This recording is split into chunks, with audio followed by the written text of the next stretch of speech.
We have seen how the liver can be designed, and in that we have seen the various types of the liver, type 1, type 2, type 3 I told you, and with respect to that we have also seen how to design a fulcrum pin. For that, what kind of the stresses are required, that we have seen. We have developed equation for that. Now today I'll tell you the design procedure for solving liver numerical. Today I'll tell you about solving liver numericals in exam and the proper sequence that we called as a design procedure. So I'll tell you the proper design procedure for designing the liver. Now see on the screen, you are seeing the liver which is of bell crank. Why I am saying this bell crank? Because it is having two arms. As we know, we can say that this is the load arm and this is the effort arm. Why effort? Because P is situated there, and we said that the efforts we can denote it by capital P. So effort arm is situated there, and the angle between that is theta, we can say this is 90 degree. Therefore it can be say that bell crank liver. Now many bell crank livers are with angle theta is more than 90 or less than 90 degree. Correct? So now this is the bell crank liver. In this case, I'll tell you how to design a liver, what kind of the procedure we need to follow while designing sequentially. That is very important. So first of all, while giving the liver conditions, we'll have to read the statement very carefully. As like you can see in this liver, they have given the value of P. P is nothing but effort. R is the reaction at fulcrum pin. This is pin, center part, supporting part, and this is unknown. So I can say logically, if they have given the effort, if they have given the reaction, so of course it is load arm or it is considered by the force. Correct? So likewise we need to read the statement and structure and then decide what to calculate. Now we'll have to consider the cross section. You can see this cross section is taken nearer by the fulcrum pin. Why? Because fulcrum pin is the pin in which the various parameters are situated. As like you can see the center part, we can say it has a pin and surrounded by the phosphor bronze bush, and again the outer diameter which will hold the two arms very easily for the motion. Is that clear? So for that purpose we are going to take a cross section near by the fulcrum pin. So it is rectangular cross section we have taken and indicate the width is small b. Clear? Now in this case what happened? The structure is about the cross section. This is about the cross section. See, this is the structure about the cross section of the liver. In this case, how it came, I told you in the upcoming session. But before that, just I'll tell you, this is nothing but it is a value of cross section D, and this D is nothing but overall length. I have written over here from top to bottom. That is D. Correct? Now the slots are in between that indicate the condition of pin and all that. So I'll explain one by one. You can see the inner diameter. You can see also fulcrum pin. Inner diameter is called as a inside diameter of boss. I told you the pin is situated over that, and with respect to that pin, the pin is having diameter. We have drawn the cross section in previous session. That is L1 D1. So D1 is nothing but diameter of pin. And this will be the ID. I have written ID, inside diameter of boss. So this area will have to say it is boss and it is inside diameter. Correct? And we'll have to consider how it consider. I'll tell you later. And this will be the outside diameter of boss. And this will be the overall. Clear? So I'll explain how the cross section we are going to calculate in this session. So before that, we'll have to learn the proper design procedure for liver. So of course, as I told you all the times, the given data is very important. You will have to read the statement and then decide. Clear? First thing. Second thing, that is step number 1. I'll write here. Step number 1. In the step number 1, we'll have to calculate permissible stresses. Permissible stresses. Now while calculating permissible stresses, we'll have to consider it as having pin, also arms. So the two kind of the stresses, one is tensile stress coming over the structure, that is sigma T. I will have to calculate SYT by factor of safety, and which will be in Newton per mm square. correct? And the shear stress, of course, it is in case of the pin, because pin is connector between two arms and there might be chances of the breakage. And of course, keep in mind, while doing the design of the pin, it can be break in three parts. And as I told you, when the component will break in three parts, it will comes under double shear stress. Clear? So I'll write the shear stress will be, that is permissible, 0.5 of SYT by factor of safety. So we'll have to calculate. These are called as a permissible stresses. Is that clear? These are called as a permissible stresses, and these stresses we are going to check in upcoming steps. Clear? Now we'll move toward the step number 2. Now step number 2 is very important, and it is related to calculation of the forces. Calculation of the forces which are acting on a lever. So I'll write calculation of forces acting on lever. Acting on lever. So how to calculate these forces? First of all, as I told you, at any type of lever, in case of any type of lever, we can find the equation by reading the structure. See here, this is the bell crank. I can say F is the force into perpendicular distance, which is equal to P into perpendicular distance. I'll say this is A, this is B for understand. Clear? So distance is A from force, and from effort P, distance is B. So I can write direct equation from that for calculation of the forces, that is F into A, which is equal to P into B. Is that clear? So likewise we'll have to calculate and forces. Now the whichever be the unknown, in the case they will give the value of effort, or else they will give the value of force with respect to reaction also, correct? R. So whichever be the unknown, that we'll have to calculate. Generally the load is not given many times, efforts are not given many times. So I'll say we'll have to calculate efforts first, or if they have given the effort, we'll have to calculate force, no problem. Clear? So we'll have to calculate efforts, P, denoted by P. Now after calculation of this, we'll have to easily get the value of R. R is nothing but a reaction at fulcrum pin. Reaction at fulcrum pin. How to calculate reaction? Now this is the bell crank lever. I told you the reaction or resultant we'll have to calculate, that is summation of horizontal force square plus summation of vertical force square minus 2P, that is effort, into F into cos of theta. And theta will be the value given condition. Now right now here theta is 90 degree.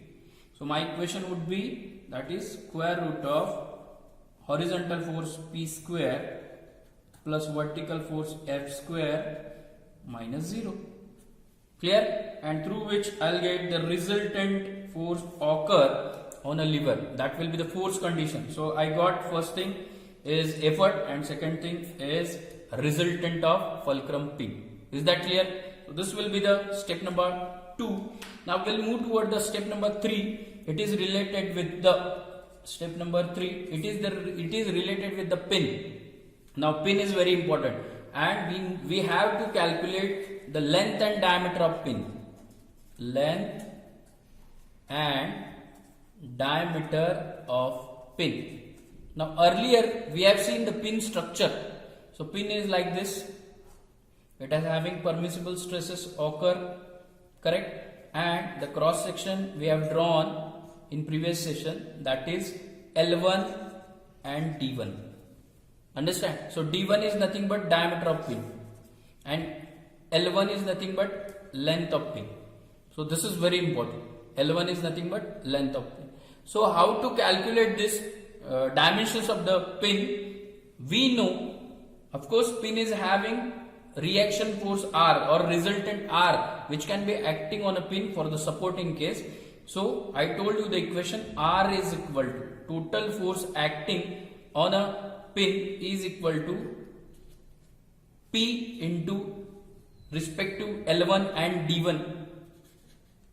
So we have seen how this equation came, and this is nothing but bearing pressure. I'll write bearing pressure. Bearing pressure.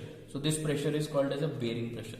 Correct? Equal and opposite pressure acting on a pin. Clear? So this will be the R is equal to R is known, bearing pressure is known, and through which we'll have to calculate D1. So before that D1, we must know, we'll have to assume length of pin L1 is equal to 1.25 times D1.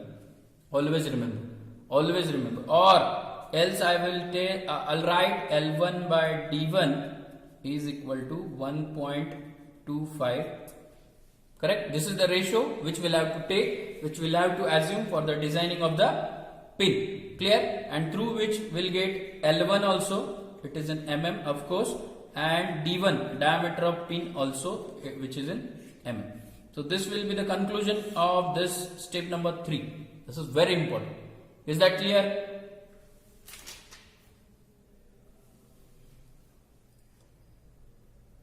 Is that clear? Okay. Now, while considering the pin, step number 4 is totally related with the checking of stresses. Checking of stresses occur in pin. So we have calculated the dimensions of the pin. Now we'll have to check the stresses occur in pin. How that we'll have to check? With respect to permissible stress. This one. First step. Now how to calculate? See. So stresses in pin is equal to the reaction force will be acting, that is R, resultant force will be acting, therefore R divided by the pin area. So pin is having circular cross section and it is having diameter D1, so I'll write pi by 4 D1 square. But I told you pin is situated at a center, it is a joining part of the force and load arm.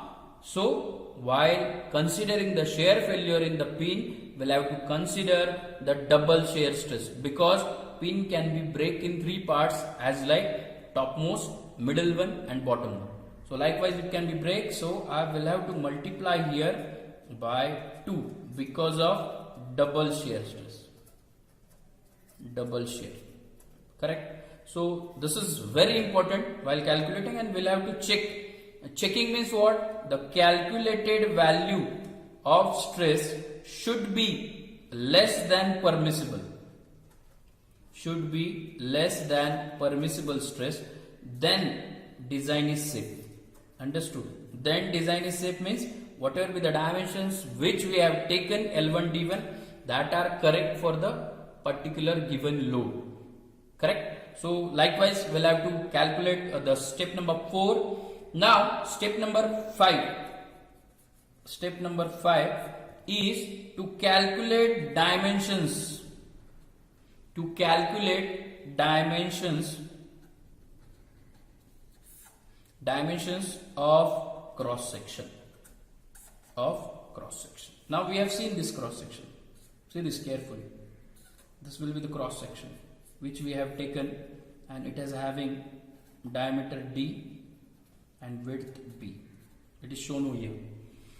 Now it is having the pin which is situated, and pin is having inside diameter that we called as a inside diameter of Bosch. Then we have to say outside diameter of Bosch, and then total pin. Correct? Then total cross section. Is that clear? This will be the inside diameter ID. This will be the OD of Bosch. What is Bosch? Bosch is nothing but, see, this is the pin. It is having phosphor bronze coating with the thickness of 3 mm for the avoid the friction, and the diameter of this we can say the Bosch, that is inside diameter of Bosch, and the outside is, of course it is more than inside, so outside diameter of Bosch. So while doing this, I can design this cross section in a such a way that you can see I'll make the arrangement like this. So this is the outside diameter which I have to consider, and see this is the outside, and here will be the inside diameter of the pin, and this will be the value of D cross section, and total is width is B. Clear? So same I have put here. So to calculate that, how to calculate is very important question. How to calculate? See the cross section, whichever I have drawn. This is called as, I'll mark here, this is called as inside diameter of boss, and it is calculated by, I'll write here, step number 6. Step number 6. While calculating cross section, that is inside diameter of boss is equal to, it is always calculated by pin diameter plus 2.5. We'll have to consider that bush, whatever be the bush we'll have to add, that is phosphor bronze. So that thickness plus thickness of that boss. So through which we'll have to calculate the inside diameter of boss. So the relation is D1 diameter of pin plus we'll have to consider 2.5 times T. T is nothing but thickness. And generally thickness is situated in between 0 to 2.5 mm. Remember this. Thickness is situated, that is 0 to 2.5 mm. Correct? Generally we'll have to take T is equal to 2.5 mm. So this is the safer side for the taking load. Now while calculating outside diameter of boss, we'll have to consider outside diameter is always twice of inside diameter. It means if our inside diameter is 30 mm, we'll have to take outside diameter 60 mm, 30 into 2. Is that clear? So these are the dimensions we have to calculate, but here one thing is that because of the load condition, the cross section might be chances of bend. You can see here, there might be chances of bending. So we'll have to use sigma B is equal to bending stress MBY by I.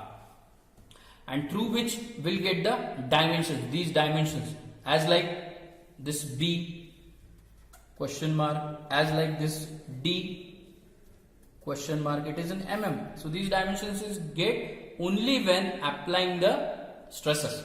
Now while calculating bending, I will have to say, see, in case of bending, from the diagram, see, force into A and P into B. So which will be the more bending occurs? So you can calculate force value into multiply by distance, P value into distance, whichever will be the maximum we'll have to select. Now logically I will say the length is long for effort side, so there will be the bending is more. So I can say the bending is P into A. It is given.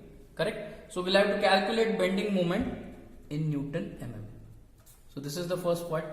Second, y is nothing but neutral axis distance. Now cross section is BD. So we'll have to take D by 2. Cross section D by 2. And of course, moment of inertia, it is a rectangular cross section.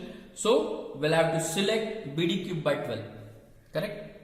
BD cube by 12 for the cross section. So this is D, this is B. Correct? While putting all the values here, I'll get these are the dimensions which are perfect dimension for the cross section of designing of lever. I hope you understood this, and this will be the proper design procedure while solving lever numerical. So first step, I'll repeat, permissible stress we have calculated. Step number 2, we'll have to calculate the forces as like effort or force, and then we'll have to calculate the reaction at the fulcrum pin. After that, we'll have to find out the dimensions of the pin as like L1, D1. I told you the empirical relation for L1, 1.25 times D1, through which we have calculated. After that, we'll have to check the stresses. Of course, shear failure will occur. So we'll have to check only shear failure in the pin, and double shear stress come in picture. So because of that, equation is came like this. Then step number 5, to calculate the dimensions of the cross section. And for that, I told you how the cross section is come like this, as shown in figure, as shown in the screen, how this cross section came. And I told you this will be the inside diameter of Bosch, and it can be calculated by D1 plus 2.5 times thickness, and thickness generally will have to consider 0 to 2.5 mm. Clear? Then outside diameter is this much, it is always twice of D, inside diameter. Correct? Always twice of inside diameter. and then we'll have to calculate L1. We know this will be the distance, is called as a L1, and this will be the width of cross section B. It is shown over here, and that we need to calculate, and D is the overall length. And through the bending stress, why bending? There will be the bend because of the force. So because of the bending, MBY by I, the values we have calculated, and the unknown parameters as like width and height or diameter, we can easily get from the step number 6. So likewise we are going to design for the lever. I hope you understood this. Thank you.